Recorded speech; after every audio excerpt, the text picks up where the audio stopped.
दोस्तों, कैसे हैं आप लोग। एक बार फिर से आपका स्वागत है heroes of the Bible series के एपिसोड 7 में। तो आज हम लोग जानेंगे एक और नए हीरो के बारे में। तो चलिए सबसे पहले प्रार्थना के साथ शुरू करते हैं। प्यारे पिता परमेश्वर, हम आपका धन्यवाद करते हैं आज के इस दिन के लिए, और हम प्रार्थना करते हैं कि आज जिस हीरो के बारे में हम जानेंगे उससे आप हमें सिखाना। मांगते हैं यीशु मसीह के नाम से, आमीन। तो दोस्तों, क्या आपको पता है कि आज का बाइबल हीरो कौन है? तो आज का बाइबल हीरो है तबीता। तो आज हम लोग जानने वाले हैं तबीता के बारे में। तो चलिए देखते हैं कि उसके जीवन में क्या खास बात थी कि उसका नाम पवित्र शास्त्र बाइबल में भी लिया गया है। तो आज की स्टोरी सुनाने आ रही है श्रद्धा मैम। तो आइए अब हम तबीता की कहानी सुनते हैं। एक बार फिर से सारे बच्चों का इस कार्यक्रम में स्वागत है। और आज मैं आपको बाइबल के एक विशेष व्यक्ति के बारे में बताने जा रही हूँ, जिसके बारे में हम प्रेरितों के काम 9 अध्याय में हम पढ़ते हैं। याफा नामक एक स्थान में तबीता नाम की एक स्त्री रहती थी, और जिसे लोग प्यार से डॉर्कस भी बुलाते थे। और वो लोगों के कपड़े सिलने का काम किया करती थी, और उसकी इस सेवा की वजह से लोग उसे बहुत पसंद करते थे। पर उसके जीवन में एक दिन ऐसा एक समय आया कि वो बहुत बीमार हो गई, और वो इतनी बीमार हो गई कि वो मर गई। तब लोग बहुत दुखी होने लगे कि इतनी अच्छी इंसान उनके बीच में से चली गई। तब वहाँ के लोगों को याद आया कि पतरस जो है, प्रभु यीशु मसीह का एक चेला जो था, वो पास ही की जगह में लोगों की सेवा कर रहा है। तब उन लोगों ने 2 लोगों को भेजा और कहा कि उसे बुला कर लाओ ताकि वो तबीता के लिए प्रार्थना करे।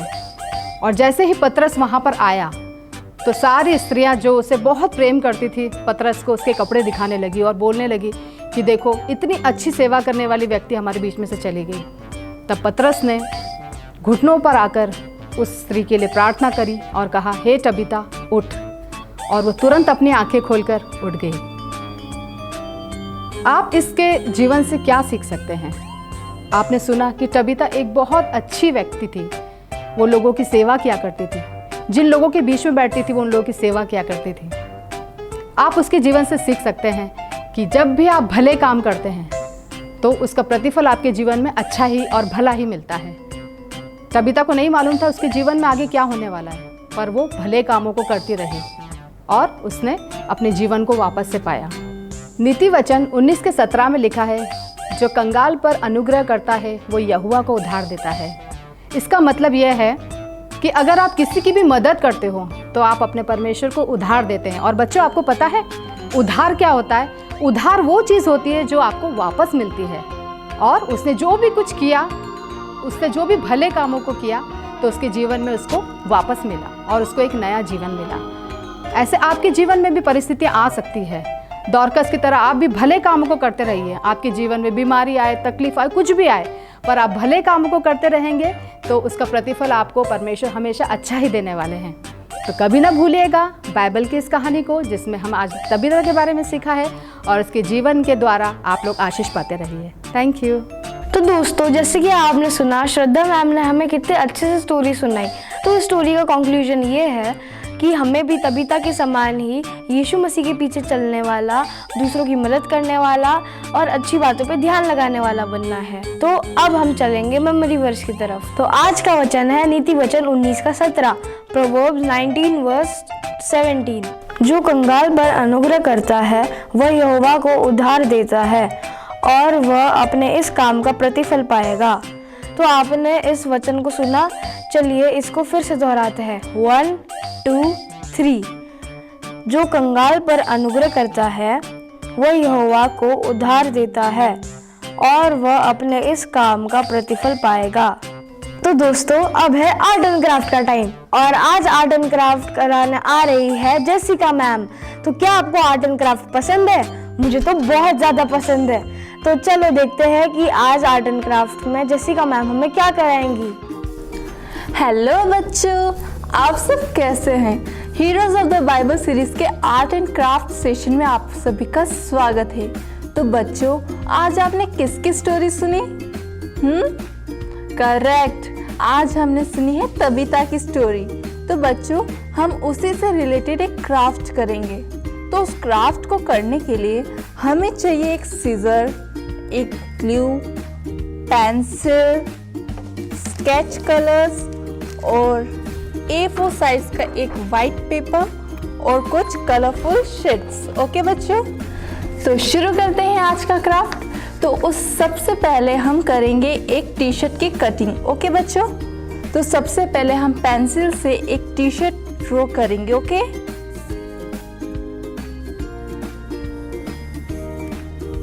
टी शर्ट थोड़ा सा बड़ा साइज का हम करेंगे। ओके,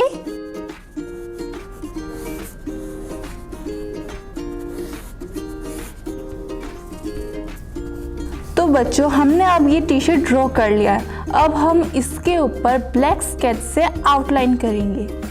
अगर आपके पास स्केच पेन है ब्लैक वाला तो आप भी निकाल लीजिए।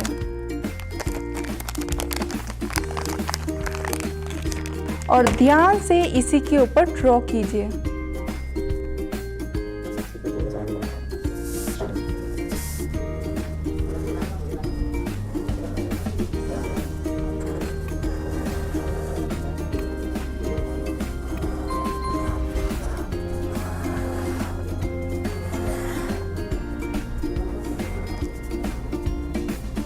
तो बच्चों देखो, इस तरह से हम पेंसिल के ऊपर ब्लैक स्केच से आउटलाइन कर देंगे। अब हम इसे कट करेंगे सीजर से। इसे ध्यान से आप कट कीजिएगा।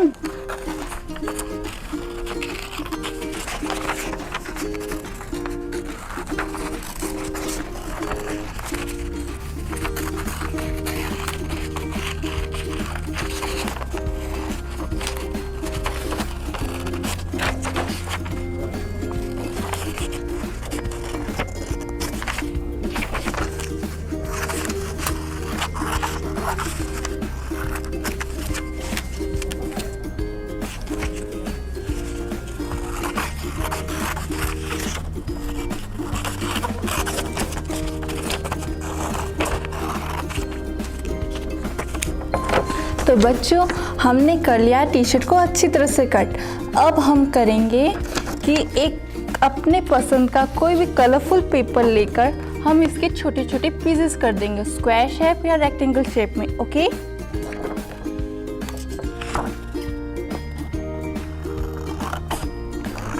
आप सबसे पहले एक पतली सी स्ट्रिप्स काट लीजिए और इसे छोटे छोटे पीसेस में कट करना स्टार्ट कर दीजिए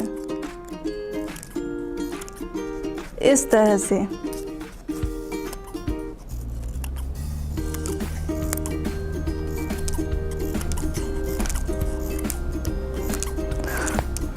आप अलग अलग कलर भी ले सकते हैं, जैसे मैं यहाँ पे ब्लू ले रही हूँ ऑरेंज के साथ।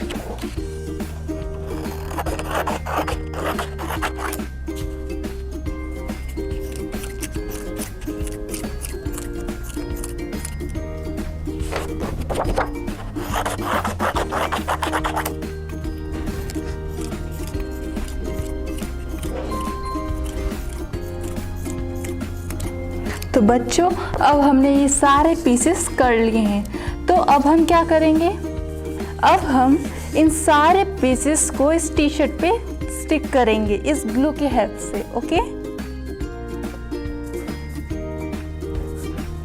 आप इस क्राफ्ट में कोई भी कलर के पेपर साथ में ले सकते हैं, आपका फेवरेट कलर कोई भी, और इसको लगा सकते हैं। और शेप भी आप अपनी तरफ से दे सकते हैं इन स्ट्रिप्स को।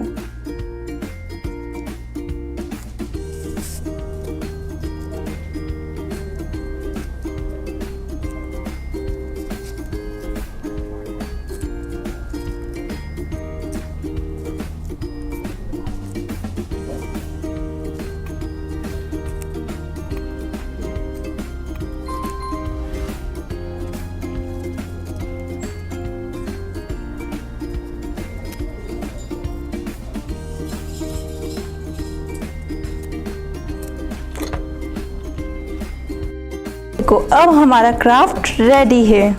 ये देखो इस तरह से आप अपना क्राफ्ट बनाएंगे। ठीक है, अगर बच्चों आपके पास इस क्राफ्ट के लिए टूल्स नहीं हैं तो आप हमारे फिलाडेल्फिया किड्स चैनल पर जाकर इस वीडियो को वापस देख सकते हैं। आशा करती हूँ कि आप सबको ये वाला क्राफ्ट बहुत अच्छा लगा होगा। तो अब हम फिर से मिलेंगे एक नए क्राफ्ट के साथ, तब तक के लिए बाय बाय। तो दोस्तों ये मैंने बनाया है, अच्छा है ना? मेरे को तो अच्छा लगा। तबीता भी ऐसे ही कपड़े बनाकर दूसरों की मदद करती थी। परमेश्वर ने हमें भी दूसरों की मदद करने की क्षमता दी है, तो हमें भी दूसरों की मदद करनी चाहिए। तो अगर आपने आज का एक क्राफ्ट बनाया हो तो नीचे दिए गए व्हाट्सएप नंबर पर हमें इसे सेंड करें। तो दोस्तों, आज का ये सेशन हम एक छोटी सी प्रार्थना के साथ यहीं पर ख़त्म करते हैं। प्यारे पिता परमेश्वर, हम आपका धन्यवाद करते हैं आज के इस दिन के लिए, और जो आज हमने क्राफ्ट सीखा और स्टोरी सीखी, हम उसके लिए भी आपका धन्यवाद करते हैं। और हम प्रार्थना करते हैं कि हम आप में सीखते जाए और बढ़ते जाए। मांगते हैं प्रभु यीशु मसीह के नाम से, आमीन। और दोस्तों, 16 जून से ऑफलाइन VBS शुरू हो रहा है। तो दोस्तों, अब हम फिर मिलेंगे एक नई स्टोरी और एक नई हीरो के साथ। तब तक के लिए हमारे साथ जुड़े रहिए heroes of the Bible series VBS online only on Philadelphia kids channel पर। तो लाइक, शेयर और सब्सक्राइब करना मत भूलना।